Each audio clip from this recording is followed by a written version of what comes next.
Good afternoon, and welcome to yet another extremely timely and extremely topical Net webinar. This is day 537 of the war that Israel has been fighting on 7 fronts. The title of this Met webinar is Battleground Israel Domestic Troubles and the Renewed Fights Against Iran's Terror Proxies. We're extremely honored to have with us today Alex Trayman. Alex is CEO and Jerusalem Bureau Chief of the Jewish News Syndicate. He's a veteran Israeli journalist, a radio show host, a documentary filmmaker, and startup consultant. And he writes on Israeli politics, on U.S. Israel relations, and has conducted one on one interviews with Prime Minister Benjamin Netanyahu and other key figures, including members of the Knesset, the government, and war cabinet. He's also interviewed U.S. senators, congressmen, ambassadors, and former CIA heads and national security advisors. He interviewed then Secretary of State Mike Pompeo on an official visit to Jerusalem and has appeared on the BBC, Bloomberg, CBS, NBC, Fox, News Nation, and Newsmax, and is a frequent guest on WABC and CBS radio. Alex, I have so many questions to ask you. First off, yesterday in the Gaza Strip, there were massive protests of people marching through the street shouting, Hamas out, Al Jazeera out, and Hamas is a terrorist. What do you make of this, Alex?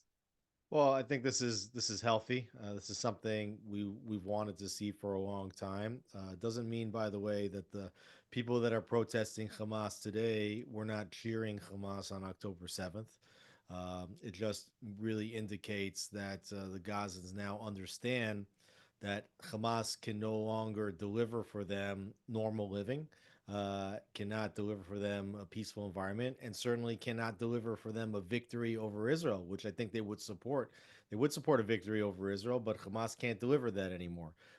And they also appreciate that if Hamas does not agree to leave the strip at this point, and if Hamas does not agree to release the remaining hostages, that the IDF is going to renew its military operation. And however bad the situation is today, I think they understand the situation is about to get a lot worse. So, these protests are healthy. I think the world is needed to see these protests. I would like to see these protests become a mass movement. I don't know if it will become a mass movement. And at the same time, we're also seeing that a very large percentage, if not a majority of Gazans, would be interested in leaving the Gaza Strip if they were given that opportunity. And I'm hopeful that more and more people around the world see these protests, hear the voices of Gazans that want to leave, and then the international community will respond accordingly. Right. Okay, some foreign policy experts feel that Gaza could be under the control of a demilitarized Hamas. What are your views on that? Well, I mean, perhaps you're talking about the comments that Steve Witkoff made on Tucker Carlson this week, where he said, Hamas needs to be demilitarized, but perhaps they could stay in Gaza. He said, "quote a little bit longer," and that maybe they could be involved in the political. Whatever emerges, political situation in Gaza in the future. Um, I think that you have to take those comments in the context of the individual who gave them. This is someone who's currently engaging Hamas through Qatari mediators uh, for negotiations, trying to get the hostages out of Gaza. So if he comes and he says, as a negotiator, you know, Hamas is finished, they're out of Gaza, there's no future for them whatsoever. Um, it, they they're all going to be dead. So what chance or hope does Hamas have of trying to negotiate with him, or sensing that maybe if we give some of these hostages, or hopefully all of the hostages, that we're going to get something in return? So I think that Witkoff is trying to make it look like he's a reasonable player, That there's a good cop, bad cop situation going on with the president, where Trump is saying, all hell to pay, wipe the floor with them, we support Israel. And Witkoff saying, this is what he's saying, I'm willing to try to help you. But I think we all understand. And you heard Marco Rubio and Pete Hegseth and Mike Waltz cleaning up after Witkoff made those comments. They don't want to see Hamas rule Gaza. I think the entire world basically can agree on the idea that Hamas cannot rule Gaza in the aftermath. It's not just a demilitarization. They can't be a military force there. They cannot be a political force there. Quite frankly, they can't even be there at all. But I think that there's another question, which is, can other Palestinians govern the Gaza Strip? I don't know if that's the next question you want to ask. Yes, it is. Yeah. So many people, including Seth Frantzman of the Jerusalem Post, say that after the war, the Palestinian Authority has to control Gaza, basically out of lack of an alternative. What are your feelings about that? Well, I mean, that's the same Palestinian Authority that was given control of Gaza in 2005 after Israel withdrew. Within a year, it was clear that the Palestinian Authority was losing control. And by 2007, the Palestinian Authority had been completely thrown out of Gaza and Hamas took over. You're hearing the Palestinian Authority saying that there needs to be a unity government between the Palestinian Authority and Hamas. While Hamas and the Palestinian Authority have their own internal struggles, and the reason why Mahmoud Abbas has not held an election in the West Bank, as they call it, which is what Jews call Judea and Samaria, the Palestinian-controlled territories there. The reason why Abbas has not held an election in 20 years since he became the president is because he is afraid that Hamas would win those elections. So, if the Palestinian Authority comes in at certain point in the not too distant future, either Hamas is going to infiltrate this Palestinian Authority, they're going to be invited in to join with the Palestinian Authority, or the Palestinian Authority is just going to start acting like Hamas. Unfortunately, the Palestinian population has been completely complicit in what Hamas did on October 7th. Nearly every home, nearly every mosque, school, hospital was allowed to be used as a terror base, as a storage for weapons, as an entrance into the intricate tunnel system. Uh, and as such, you understand that the Palestinian society accepted these plans that Hamas was making to attack Israel and to draw Israel into a conflict inside the Gaza Strip.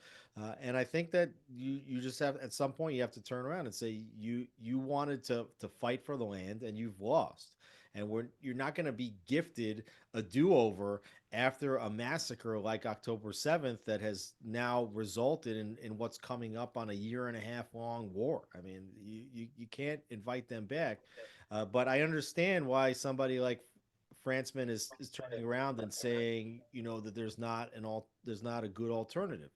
And there's not a great alternative. There's no great alternative. When you make a mess like Israel allowed to be made in Gaza by pulling out from the Gaza Strip in 2005 and allowing Hamas to build itself up into a very sophisticated terror force that just attacked Israel incessantly over a period of 18 years, you have to take responsibility for that, and there's no easy answers. You know, and Israelis, I think a lot of them, don't want to have that burden of responsibility on their shoulders. But the truth of the matter is, whether or not Israelis want the responsibility of dealing with rebuilding of the Gaza, whatever that means, whether Palestinians live there, whether Palestinians don't live there, there's only one power that can potentially protect Israel's interests on a military level, and that's the state of Israel and the IDF.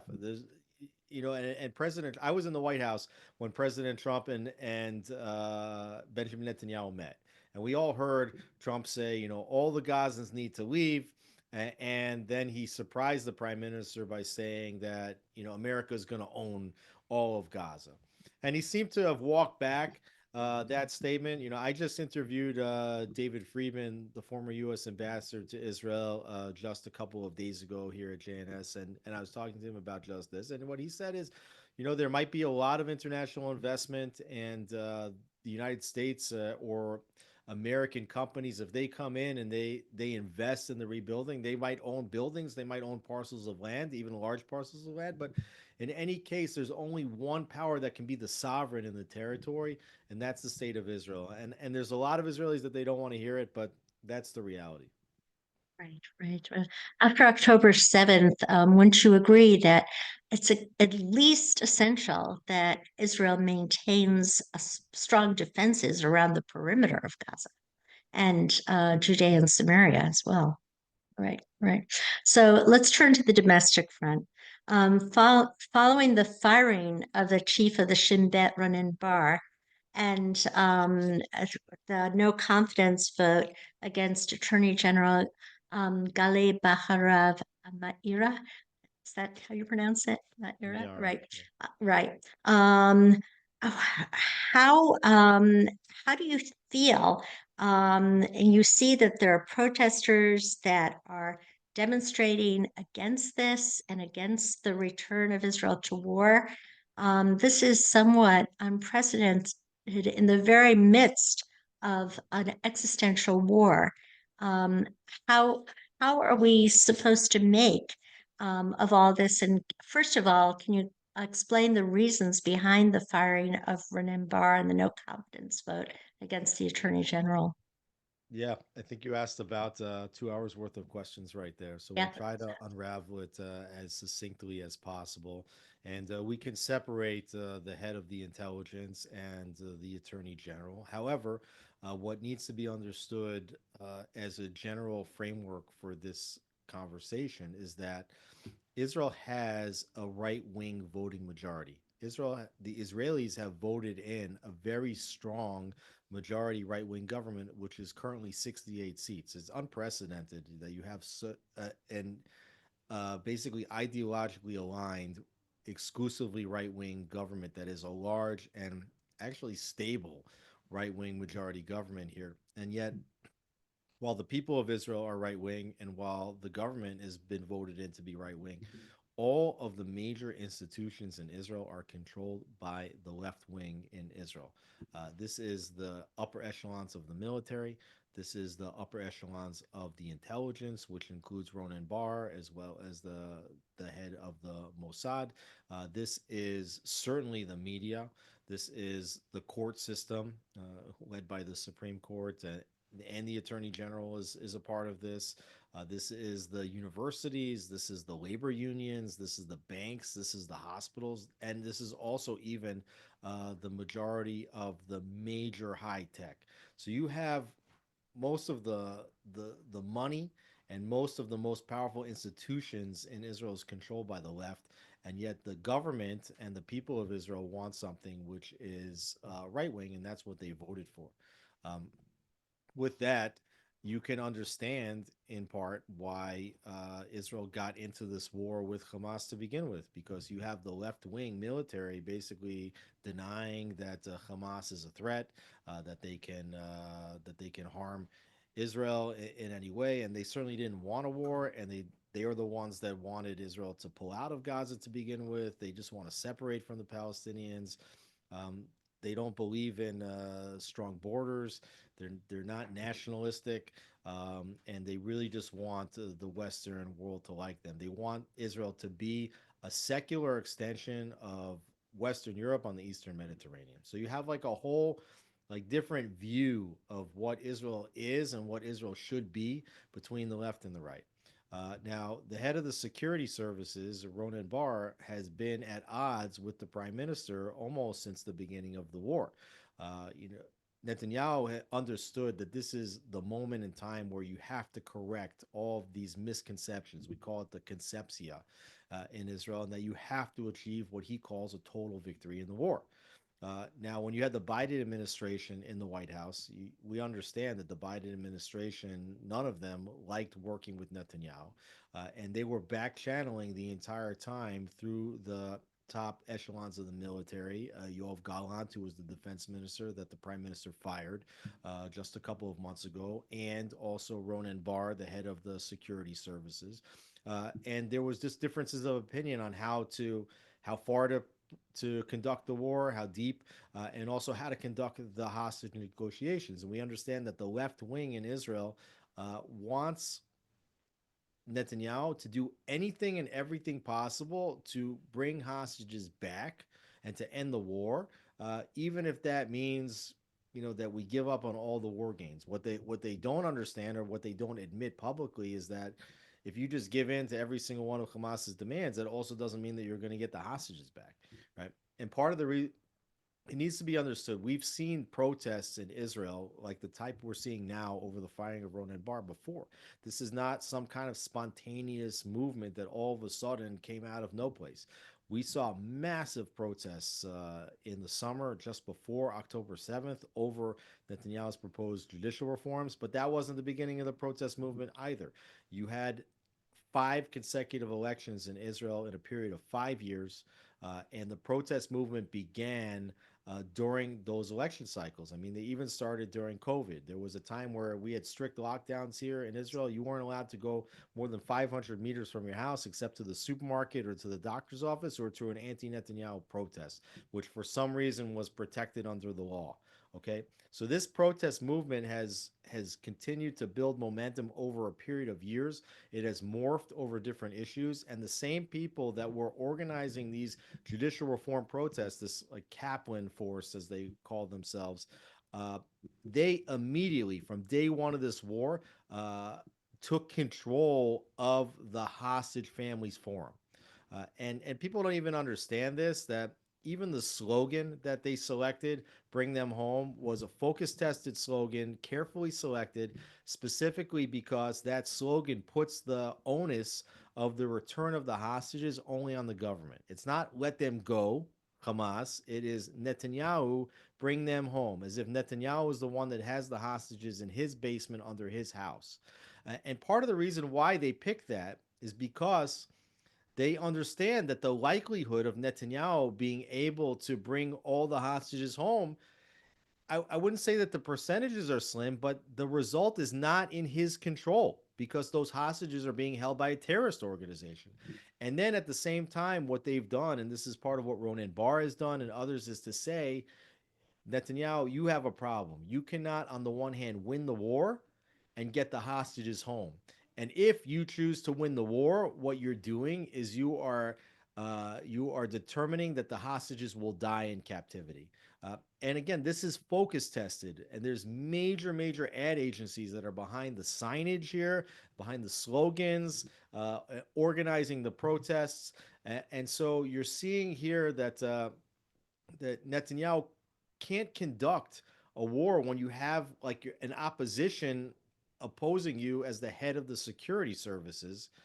And let's understand also that the security services, the head of the Shin Bet, reports directly to the prime minister. This is part of the executive branch of government. In the United States, if the president of the United States does not get along with the head of the FBI, he fires the head of the FBI and he hires somebody that wants to do his bidding as the director of the executive branch's security services. In Israel, they think that the head of the security services needs to be something that the prime minister can't control, such that that he's there to protect the country against the whims of some kind of right-wing government that sweeps in. And you had Aaron Barak, who was the former head justice of the Supreme Court, who is basically saying now, along with others, that Netanyahu, by firing Barr, is trying to drive Israel towards a civil war. If you ask any Israeli here, no Israeli wants to have a civil war, not even one. I mean, maybe inside the protest, but outside of the boundaries of the protest, there's not one Israeli that wants to be in a civil war right now. We're already fighting a war against our enemies. But he also said something which is very important. He said that that we have to protect Israel against the quote unquote tyranny of the majority, which is basically saying, and excuse my French, he's saying that the masses are asses and they voted incorrectly, and the majority wants to take the country in a direction that we, as the left wing elite, don't like, and we need to band together to protect the future of this country against the will of the majority. And the same thing with the attorney general. And I actually believe that the prime minister made a big mistake by allowing the situation to get to where it is today with the attorney general. I think on day one, when Netanyahu formed the government, he should have demanded the resignation within 48 hours of the attorney general, because the attorney general is actually the strongest politician in Israel. She views her job as being the one that's like the mommy puppet over the government to say, "Oh, you're allowed to do this. You're not allowed to do that." She's able to block the prime minister on executive action. She's able to say that legislation or things that come up in parliamentary committee is illegal. And she is essentially the chief of the opposition, and you just can't work with the prime minister. They're blocking the prime minister both in terms of their policy domestically and Ronan Bar in Netanyahu's ability to conduct this war as he wants to. So I think the timing is a little bit confusing for Israelis, but these are moves that the prime minister really had no choice to take at some point. And we just have to see how this plays out, how serious the protest movement gets, and if the prime minister can wiggle his way through yet another simultaneous crisis. Right, right. But it does appear like there's a basic misunderstanding of the powers of the executive, the legislative, and the judicial branch. And it looks like the judicial branch is trying to overwhelm, certainly the executive and the legislative branch. Well, you don't have a constitution in Israel, That's and right. the Supreme Court and the judicial system have taken advantage of that situation. They say that in the absence of a constitution, we need to be the ones that protect the rights of the people. Now, the only problem is that nobody elected them to do that, right? The judicial branch is an unelected branch. They pick their own successors, so they are a self-selecting, homogenous group of individuals that have their own idea of what the state of Israel should look like. And it's a whole thing with the court, and I don't know if we want to get too deeply into it, but there's a major battle over the fabric of the state of Israel, over the balance of powers between the branches of the government, and I think the ones that are being left out to dry are the people who don't really have rights that are codified in the Constitution. Right. They might have privileges, but privileges can be suspended. They don't really get to vote for their Knesset members because the Knesset members are picked by their party heads, and they don't get to pick the prime minister because the parliamentarians picked by party heads select the prime minister, which is how you got Naftali Bennett as the prime minister when 95% of the country voted for somebody else, and you don't get to pick the justices. So there's a big battle royale taking place here domestically at the same time when Netanyahu is trying to fight the war. And what I would say is, and I don't think you're hearing too many people say this right now, is that by pausing the war, by calling this ceasefire, which was 6 week ceasefire, which is now really extended into week 9, week 10 already without fighting, in order to get the hostages back, it really took Israelis out of war mode, and now they're saying like we're tired of war, we don't want to go back to war, and it gave this opposition, this like very insidious opposition, the opportunity to regroup and to say that Netanyahu and Ron Dermer, the Minister of Strategic Affairs, are abandoning the hostages, the remaining hostages. Now, they've already brought back 191 out of 250 hostages. I mean, it's an amazing feat. I mean, if you would have told people in the beginning that you'd be able to get back 191 of these hostages, people would have said, like, wow, if you can do that, do it. And Netanyahu and Dermer have done that. And now they're basically saying that they are abandoning the remaining hostages, not acknowledging that the party that refuses to release the hostages is Hamas. It's not Netanyahu. Right. Oops. Um, so, getting back to the war, a lot of Americans don't understand why Israel has had to go back into Gaza and what broke down here. And they're looking at the whole onus of responsibility on Israel. Right. Can you So, explain what I happened? mean, the number one reason is because there's still hostages that are being held by Hamas. I mean, that's number one. But people have to understand also why the fighting in Gaza specifically stopped. essentially stopped. You know, Israel was fighting in Gaza, but Prime Minister Netanyahu was very hesitant to fight more than one front simultaneously. And you had a point where the northern border was heating up to an unacceptable level.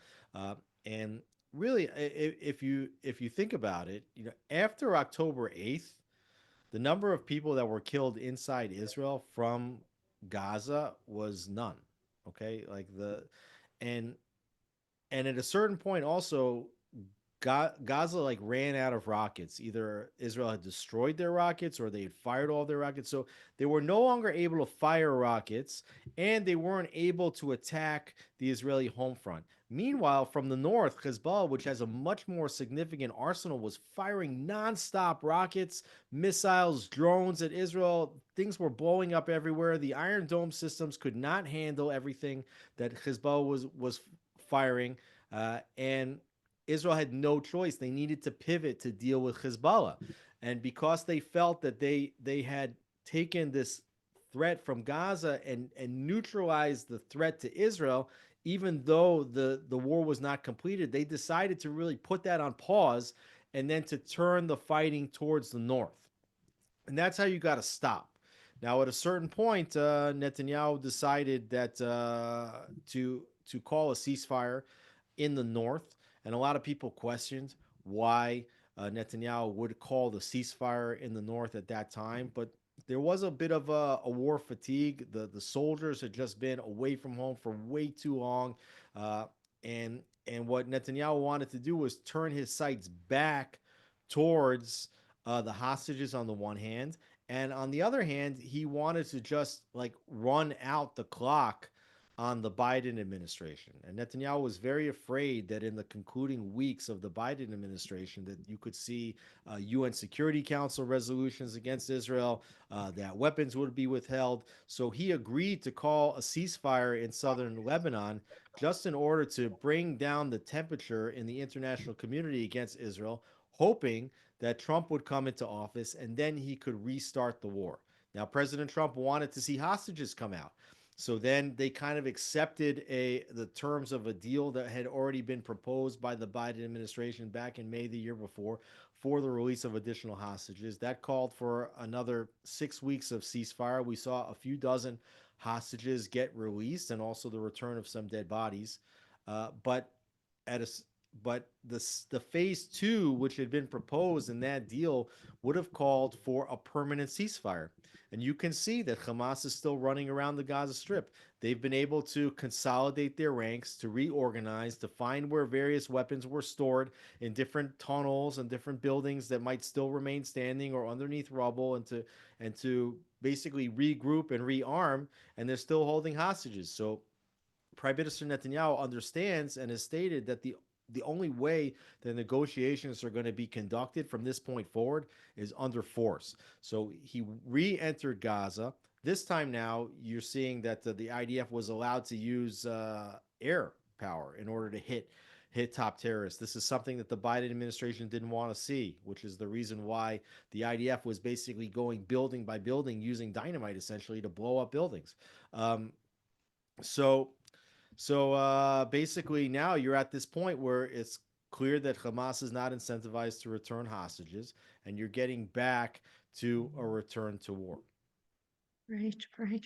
All right. On another front, we saw beginning on October 19th, 2023, the Houthis began to strike ships in the Red Sea, and they have struck U.S. warships over 170 times. They've also begun launching missiles at Israel. The United States, under President Trump, had decided to strike back with overwhelming force. And also, President Trump has posted on Truth Social, quote, every shot fired by the Houthis will be looked upon from this point forward as being a shot fired from the weapons and leadership of Iran, and Iran will be held responsible and suffer consequences, and those consequences will be dire. What do you believe is America's role in this war? What role do you believe America might play if there is the possibility of an attack on Iran? Well, I mean, first of all, what putting that onus on Iran does, and of course, Iran is not only responsible for the ballistic missiles fired from the Houthis, but they're responsible really for this entire war. They're responsible for Hezbollah. They're responsible for destabilizing the entire region. Um, Now, Trump would like to somehow thread the needle and get out of the Iran nuclear program without a major war. Okay, that he's trying to avoid war. But in order to do that, what there has to be is a very credible military threat. And so by tying the Houthis' attacks directly to Iran and saying that they're going to hold Iran responsible, at the same time, Iran is watching and they're seeing very heavy shelling and airstrikes now by the U.S. military deep inside Yemen.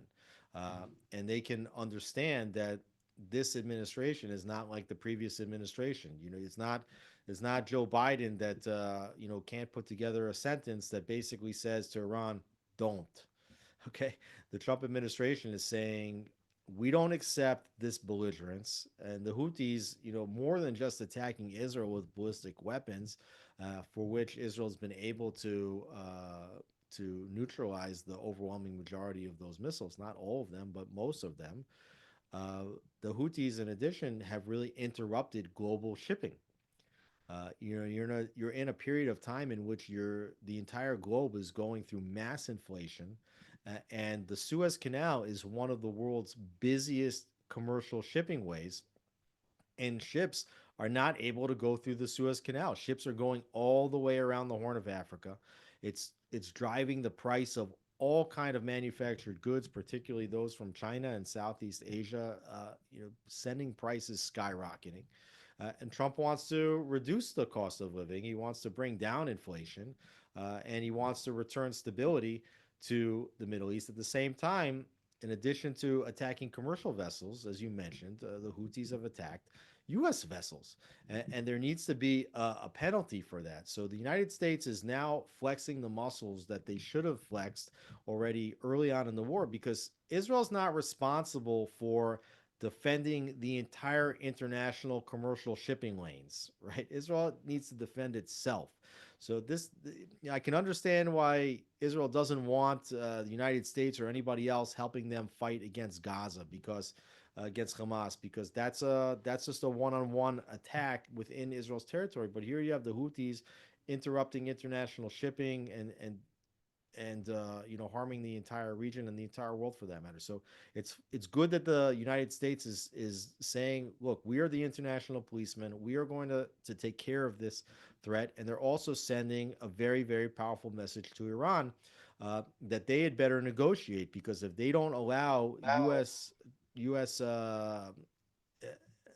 What if you don't allow individuals to come in and dismantle the nuclear program in a non-military way, then there's a credible threat that the next step is going to be doing it the military way. So, do you believe that the United States will be involved in at least helping Israel to strike out at least the nuclear facilities in Iran? Well, it's hard to predict the future. It's a little bit difficult also to understand how much help Israel would need to Mhm. strike those facilities. I think if Israel can do it by itself, and the Trump administration felt that Israel could do it by themselves, they would be happy to allow Israel to do it by themselves. I think you've already seen that this Trump administration is willing to provide Israel with the munitions necessary to do that. But obviously, it would be a lot easier for the United States to do that faster and more furiously than it would be for Israel. And also, if you just look at the regional situation, Iran is not only destabilizing and threatening Israel; they've destabilized the entire Middle East. So, a good argument could be made that it's not Israel's sole responsibility to restore order to the entire region, even though Israel is an emerging regional military and economic superpower. And I think that is going to be the future role of Israel in the region, and maybe it's the present role already. I interviewed Senator John Fetterman from Pennsylvania here in Israel last week, And what he said is that he would fully support a partnership between the United States and Israel to bomb the Iran nuclear facilities, and he said that that they should be thoroughly wiped out. Amazing.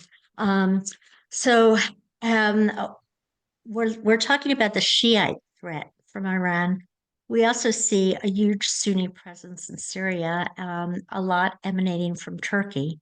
How much of a threat do you see emanating out of Recep Tayyip Erdogan of Turkey? Well, I think it is a big threat, and Iran has been significantly weakened uh, across the entire region. Their main terror proxy, Hezbollah, has been filed down. I don't know if that's 75% filed down, but certainly they can no longer be a relied upon force to maintain Iran's influence in Syria. Uh, and the Houthis have been weakened, Hamas has been weakened, and even Iran's own missile defenses have been eliminated by Israel and retaliatory strikes for all the ballistic missiles that Iran fired at Israel. And so, when there's a weakness or a vacuum, then all the other players, that are looking to gain an advantage, say who's going to fill the vacuum. And Turkey decided that they wanted to take the opportunity and to push down into Syria, and it does create a threat to Israel. And I think that one of the more underrated and underappreciated moves that Prime Minister Netanyahu made was that in the immediate aftermath of Bashar Assad's fall from power in Syria was to take out the entirety of the Syrian military infrastructure and to take a significant buffer zone inside southern Syria to send a very strong message to al-Jawani, the head of this HTS movement, which was formerly associated with Al Qaeda and is being backed by Turkey and Erdogan. Uh, don't mess with Israel. We have intelligence and we will strike. And you've even seen Israel offering to protect the Kurdish communities and the Druze communities, more importantly, in southern Syria. And so Israel's trying to establish an equilibrium here where Turkey does not feel that its proxy HDS can move closer and closer to the Israeli border, but it's certainly something that Israel's going to have to continue to watch.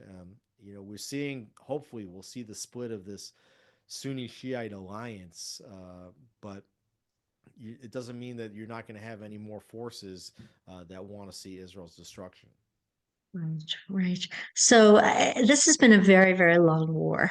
Um, do you think that the morale among the members of the army and the reservists is the same as it was on October 7th, or has a sense of exhaustion and fatigue set in? Well, obviously, people are tired, but I think that the resolve and the resiliency of the Israeli military is off the charts. I think that that's one of the reasons why you can bank on the future success of the state of Israel. You have a nation of individuals that are willing to take up arms, leave their families, and put their lives on the line, not only to defend the present, but to make a better future for their children. Uh, and I believe that feeling, that those sentiments are still there. And the I would say the only difficulty that some of them have is that they have felt at certain points in time that the military and the political leadership have not backed them to go all the way with full force to win the war completely as fast as possible. And part of that had to do with navigating the Biden administration and Western Europe, and the UN and the International Criminal Court, the International Court of Justice. But I do believe that the Israeli soldiers, if they understand that they're going to be given a real green light to finish the job once and for all, you're going to see all of them race back into war to do the job. We've had a lot of questions from the audience. One is, I know it's a little late, but if you could turn off your up your volume a little bit, Alex. I'm sorry, I just saw that now. Um, but one of the questions is, have Israel's Israelis begun to return to the north? Um, and do they feel safe returning? Yes, some Israeli, yeah, a lot of Israelis have returned to the north. We saw just last week Hezbollah opted to fire, or they said that it wasn't them, but somebody decided to fire some rockets into Metula, and that set off a lot of what I'd call like PTSD, and people wondering again whether it was safe. But people want to go back home. Not everybody's back home yet. I believe the Israeli government is now announcing that they're not going to continue to pay for people to live in hotels or in temporary residences. So they're trying to encourage people to go back home, but we have to make sure that the situation for them is safe, not just for the next few weeks and months, but certainly for the next several decades as well. What about in the Gaza envelope? Are people The returning to their homes there? Well, again, the situation in Gaza is around Gaza is less complicated. I mean, certainly there was a lot of damage, but it's been a long time since October 7th now, and the real threat to the Israeli home front has been really neutralized. I think it would be almost impossible to see a return a second October 7th from Gaza at this point, just because of all the lessons learned and the buffer zones and all the security that's there now and the awareness. So, hopefully the situation for them is safe and people are returning to their homes, and hopefully they'll rebuild what were their once very beautiful communities. Okay, one of our audience members asked that Pennsylvania Senator John Fetterman, while a great supporter of Israel, doesn't speak for the majority of Democratic lawmakers. Did Senator Fetterman give you any sense of the support for a strike on Iran that he'd received from Senator Schumer and others in the Democratic leadership? Oh, I don't think you should count on any support from the Democratic leadership, and Fetterman expressed his supreme disappointment with the members of his party over Israel. Doesn't mean that Fetterman would feel more comfortable as a Republican. He actually said in the interview that he would be Yeah. a terrible Republican, but when it comes to Israel, he gets it, and he's been very supportive of President Trump's policies vis-a-vis Israel. He thought that Biden did care about Israel, but thought that he could have been better on Israel. But no, I mean, just look at the Democratic Party. I don't think that they're going to support anything that Israel does right now, and I don't think they're going to support anything that President Trump does. Whether that's good or not, whether that's correct or not. So Israel's just going to have to understand that that's the situation. Fortunately, the president of the United States, the secretary of state, the secretary of defense, Israel's ambassador to Israel, these are no longer antagonists. National security advisor, these are supporters of Israel who want to see Israel win the war, who want to see Israel expand the circle of peace with moderate Muslim majority countries in the region. And they have to understand, I think Israel needs to understand that there is a very limited window of opportunity now to really finish this war and to get everything that they want done in a very short period of time. And I hope that Prime Minister Netanyahu feels the pressure of this window and takes advantage, full advantage of what this opportunity offers. So, Alex, speaking of very limited windows of opportunity, we see how Rafael Grossi of the IAEA has spoken about the enrichment enough for 6 nuclear bombs. Um, how large is our window of opportunity to strike at Iran's nuclear facilities? Sarah, it's hard to know. I mean, we've been talking about Yeah, this it's for forever. a really long time. And I think the understanding is that Iran can break out to a nuclear weapon the moment that they decide they want to, if they haven't already acquired at least one. And potentially they could have several in a short period of time if that's what they decided to do. It only really takes one deliverable nuclear weapon to change the face of the of the region, of the world, certainly of the state of Israel. So I think that the time is short, but regardless of what the timeline is, Iran has done so much damage to the region, to the world, uh, even without a nuclear weapon, that they need to be punished. It has to be understood by everybody the damage and the danger that would be caused if Iran does have a deliverable nuclear weapon. So I don't understand what the difference is, whether the timetable now is 2 weeks or 2 months or 2 years. If they're developing a nuclear weapons program and they're racing towards nuclear breakout, you have to stop them now. I just think you're playing a game of Russian roulette if you try to gauge it and to hit only at the very last second. I mean, that's a very dangerous strategy. Exactly. And when did you produce and direct the movie Iranium? Oh, we came out in 2011, at the beginning of 2011, discussing the threat of a nuclear Iran So it's been to 14 Israel, years. to the West, Yes, and to the entire right, Middle East, and how it'd be a right, nuclear arms race. And we were ahead of our time, but right, right. unfortunately, not only did the American government and the Israeli government not really heed the warning, but you had Western governments led by Barack Obama that actually wanted to flush Iran with money and Right. not hold them accountable at all for developing nuclear weapons. And I think that we're seeing now the folly of those policies in the complete destabilization of the Middle East and the creation of this ring of fire, which has inflicted this war on Israel, which has now been raging for over 16 months. Right. Speaking of flushing at least other countries with money, Steve Witkoff gave a very enlightening interview with Tucker Carlson that we mentioned before, where he called the Qataris, quote, good, decent people, and where he said that he was duped by Hamas. What do you make of those statements? And do you think that Steve Witkoff is qualified to negotiate with the Qataris? Well, I think people have to ask the question of whether Steve Witkoff is qualified to negotiate. I mean, he's been put on the Russia to try to end the Russia-Ukraine war and to try to bring back all of the hostages.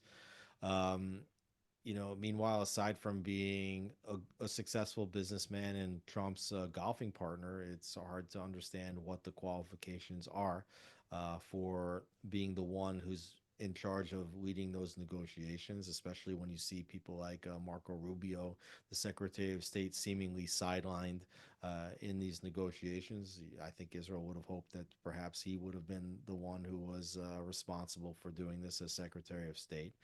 Um, I think that and I heard the president in the White House in the Oval Office when Netanyahu was there. Trump was asked the question, do you see Qatar as an enemy state or do you see them as part of the solution? And he said, no, we see them as part of the solution, and that could be on the advice of Steve Witkoff. Uh, but I do think that they're trying to give the Qataris a ladder to climb down right now. That they see that the Qataris they've been hedging their bets, playing a double game for many years. On the one hand, trying to present themselves as a moderates in the region and peacemakers, and on the other hand, they've been infecting American universities and funding Hamas and hosting Hamas terror leaders in their country for a long time. Um, America does have a large military base in Qatar, and I think that Trump is there and Witkoff are delivering a message here, which is, hey, we know what's going on, and you guys have a choice. You can either play along and do exactly what we want you to do, which would be maybe to help fund the rebuilding of Gaza, to make Hamas release all the hostages. Uh, if you do that, we'll treat you well, and we'll help you continue along your path of trying to remain keep your image as a moderate. But if you don't do it, then ultimately we might hold you responsible. So I think that some of the statements that you're hearing in public from Witkoff and others are designed to encourage Qatar, like that there's a carrot and there's a stick, and you're not probably not hearing the stick, but certainly if you're an Israeli, you have to wonder about Witkoff and the things that he's saying, and the idea that he's saying that Hamas is not necessarily an ideological movement, and that Hamas doesn't need to necessarily leave the Gaza Strip, and that they might have some role in politically in Gaza in the future. I mean, these are inherently troubling statements, and we've seen Israel call out Witkoff and the U.S. administration when they feel that they're going off track. When we saw, for example, Adam Bowler, who's was up for an appointment as a special envoy for hostage negotiations, started negotiating directly with Hamas without Israel's knowledge. Uh, and Israel called up, they complained, and sure enough, Bowler got taken off the case. So we're in this situation where we don't know how the negotiations are going to play out. We don't know whether you're going to have a return to full on hostilities in Gaza. We don't know if there's going to be a war against Iran. We don't know how responsible the United States might hold Qatar for its actions in the Middle East. Right. Okay. Finally, I want to tell our audience that if you can, please join us on April 27th and 28th in Jerusalem for JNS's International Policy Summit. And please support the excellent work of JNS by going to giving.jns.org. And you should also know that as we're speaking, my staff is taking Ambassador Yoram Ettinger around Capitol Hill, and our policymakers have grown to rely on us and trust us for valid, up to the minute information. And Wait a minute, also need your support. So please support us by going to www.amedonline.org. And Alex, we've been friends for many, many years. Everybody values your insightful, important information, and people have grown to rely on jns.org. I think it's the fastest growing syndicate of any for really up to date, valuable news on Israel and the Middle East. So thank you so much, Alex. Well, thank you, Sarah. And as I've always known and said many times, I really think that the work that you're doing for the Jewish people in the state of Israel and for America and its people is indispensable. You're a very small and nimble and very effective team, and you punch way above your weight. And so I definitely urge all the people that are on this webinar to support Emmet, Sarah, and your work and your whole team. You guys are doing a great job, and Thank you the so Jewish much. people are very appreciative. Thank you so much, Alex. You as well. All right. Be well.